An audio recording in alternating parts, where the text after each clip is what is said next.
আমরা জন্মের পর থেকে দুটো স্টেজ নিয়ে বড় হই। এক হচ্ছে সুখ আর এক হচ্ছে দুঃখ। যখন আপনি সুখে থাকবেন তখন গ্রাউন্ডেড থাকার চেষ্টা করবেন, মানে আপনার কানেকশন যেন আর্থের সাথে থাকে। আর যখন আপনি দুঃখে থাকবেন তখন আপনি স্টেডি থাকবেন, স্থির থাকবেন এবং যে পরিস্থিতির মধ্যে আছেন সেই পরিস্থিতিটার সাথে যতটা বেশি সম্ভব অ্যাডজাস্ট করে নেওয়ার চেষ্টা করবেন। কথাটা কঠিন কিন্তু বাস্তব সত্য। অনেক প্রশ্নের মাঝে অনেক কিছু আমি রেডি করেছি, একদম পুরো ডায়েরি ধরে ধরে আমি লিখি আপনাদের জন্য, যে আপনারা কী চাইছেন সেই অনুযায়ী ভিডিও করব চেষ্টা করি। চলুন, আজকে সবথেকে ডিমান্ডেড যেটা খুবই রিসেন্ট আমার করা মনে হচ্ছে, সেটা হচ্ছে ফ্রোজেন শোল্ডার পার্ট 2। দেখুন, ফ্রোজেন শোল্ডারটা কেন হয় সেটা আমি বোধহয় আগের ভিডিওতে বলিনি। কেন হয়? রং পোস্টার, দীর্ঘক্ষণ বসা, মোবাইল ঘাড় ঝুঁকিয়ে, সেগুলো তো আছেই। আপনার যদি ডায়াবেটিস থাকে তাহলে কিন্তু আপনার ফ্রোজেন শোল্ডার হতে পারে, আপনার ব্যথা হতে পারে ডায়াবেটিস থাকে। তাছাড়া এমনি 40 থেকে 60 বছরে হয় এগুলো বেসিক্যালি। হঠাৎ সার্জারি কোথাও হয়ে থাকলে ফ্রোজেন শোল্ডারে ব্যথা হতে পারে। ডায়াবেটিস থাকলে হতে পারে, ডায়াবেটিসটা চেক করে নেবেন। ফ্রোজেন শোল্ডার কি, অ্যানাটমিটা কি, যদি সংক্ষেপে একটুখানি বোঝাই। আমাদের এই যেখানে ব্যথাটা হয় সেখানে দুটো হাড় থাকে। হাতের হাড় যেটাকে বলা হয় হিউমেরাস, আর হচ্ছে আপনার কাঁধের হাড় যেটাকে বলা হয় স্ক্যাপুলা। এই দুটোর মধ্যে একটা লিকুইড থাকে, জেল, সাইনোভিয়াল ফ্লুইড যাকে বলা হয়, সেটা শুকিয়ে গেলেও কিন্তু আপনার ফ্রোজেন শোল্ডারে ব্যথা হতে পারে। আমাদের কাঁধ হলো ball and socket joint. Humerus যেটাকে হাতের হাড় বলা হয়, আর স্ক্যাপুলা কাঁধের হাড়, এর চারপাশে থাকে জয়েন্ট ক্যাপসুল, একটা ফাইবারাস কভার, সাইনোভিয়াল ফ্লুইড যেটা লুব্রিকেশন দেয়। যেরকম হাঁটুতে থাকে সাইনোভিয়াল ফ্লুইড, এখানেও থাকে। লিগামেন্ট থাকে আর থাকে মাসল, যেটাকে বলা হয় রোটেটর কাপ। ফ্রোজেন শোল্ডারে কি হয়? ক্যাপসুলটা মোটা ও শক্ত হয়ে যায়, ভেতরে ইনফ্লেমেশন তৈরি হয়, ফলে হাত তুলতে বা ঘোরাতে সমস্যা হয়। একজন কমেন্ট করেছে, আপনি তো খুব ভালো দেখিয়ে দিচ্ছেন, যার ব্যথা হয় সেই বোঝে। বাস্তব কথা বলবো, আমি আজ থেকে 25 বছর আগে ফ্রোজেন শোল্ডার কাকে বলে আমি নিজে উপলব্ধি করেছি। এরকম সাইডে যে ব্যাগটা থাকে, একটা ব্যাগ তখনও ছিল, আর তার মধ্যে হার্ড ডিস্ক, পার্টস, এসএমপিএস সমস্ত কিছু থাকতো, আর এইখানটা পুরো চাপ থাকতো। সেখান থেকে আমার ব্যথা শুরু হয়েছিল।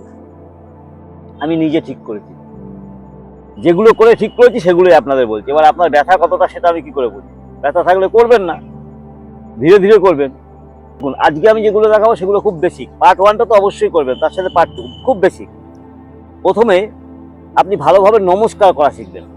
হাত দুটো এরকম ভাবে জড়ো করবেন, ঠিক কনুই দুটো একদম এরকম রাখবেন, এরকম না। এটা তো নমস্কার ভঙ্গি। এই করবেন, লম্বা শ্বাস নিয়ে হাত উপরে তুলবেন যতক্ষণ না পর্যন্ত আপনার আপার আর্মটা আপনার কানের সাথে লাগবে।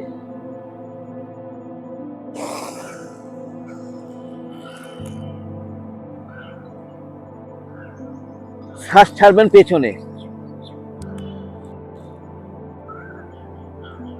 আবার উপরে তুলবেন। হাত সোজা রাখবেন, কনুই সোজা রাখবেন, লম্বা লম্বা টান টান করে সামনের দিকে। এখান থেকে দুটো হাতে জ্ঞান মুদ্রা নেবেন, নিয়ে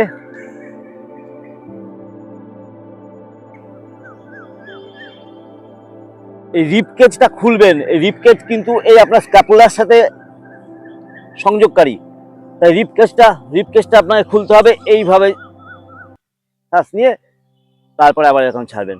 এই তুলবেন, এই নামাবেন, এই তুলবেন, এই সামনে নিয়ে যাবেন। সামনে জ্ঞান মুদ্রা নিয়ে এইটাকে পুরো ওপেন করবেন।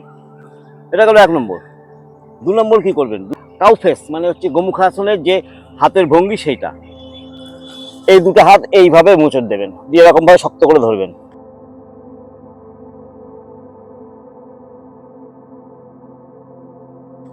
ধরে সোজা হয়ে বসে থাকবেন, কিচ্ছু করবেন না। দেখবেন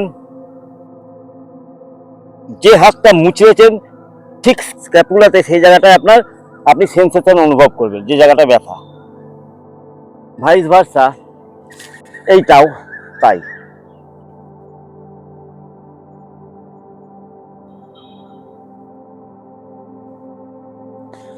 প্রত্যেকটা আসন যা দেখাচ্ছি 3 বার করে মিনিমাম করবেন। শ্বাস প্রশ্বাসের যে প্রোটোকলটা আমি বলি, আপনি যদি বিগিনার হন তাহলে 5 সেকেন্ড 7 সেকেন্ড ধরে রাখবেন, ইন্টারমিডিয়েট হলে 10 সেকেন্ড 30 সেকেন্ড ধরে রাখবেন, আপনি যদি দীর্ঘদিন প্র্যাকটিস করে থাকেন তাহলে আপনি চেষ্টা করবেন 1 মিনিট ধরে রাখা শ্বাস। 3 নম্বর কি করবেন, হাত দুটোকে নিয়ে দুটো হাত পেছনে টাচ করবেন, কিচ্ছু না, এইভাবে বসে থাকবেন, জাস্ট বসে থাকবেন।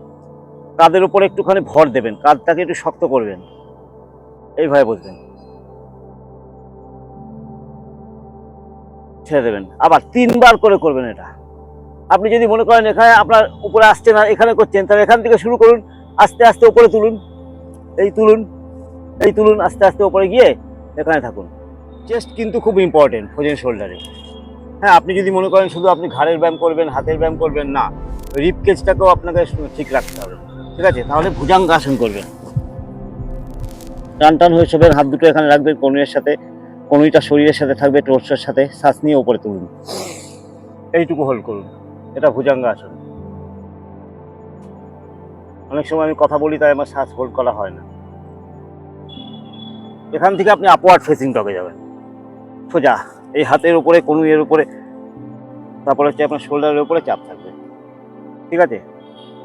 পা দুটো জোড়া থাকবে। এই কটা জিনিস যখন আপনার হয়ে যাবে, আপনি হাত দুটোকে এইখানে নেবেন, ঠিক এইভাবে। আপনি সুখাসন, পদ্মাসন, সিদ্ধাসন, যেখানে খুশি বসুন, আপনি হাত দুটোকে ঠিক এইভাবে নেবেন। এই দেখুন, দেখুন, এই দুটো হাত এরকম থাকবে, এইটা এরকম থাকবে, এই দুটো এরকম থাকবে, ঠিক আছে?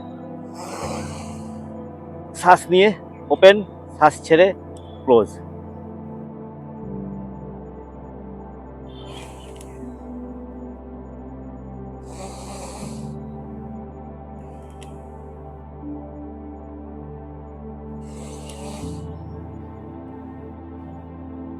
ধীরে লয় করবেন, ধীর লয় করবেন, ধীরে ধীরে করবেন। তারপরে কি করবেন, তারপরে হাতটাকে পেন্ডুলামের মতো দোলাবেন,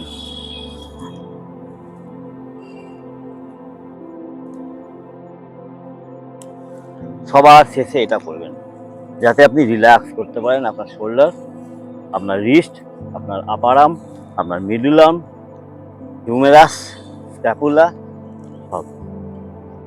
এইটুকুই আপাতত করুন। ভালো থাকবেন, সুস্থ থাকবেন। আপনাদের জন্য মহাদেবের কাছে অনেক প্রার্থনা।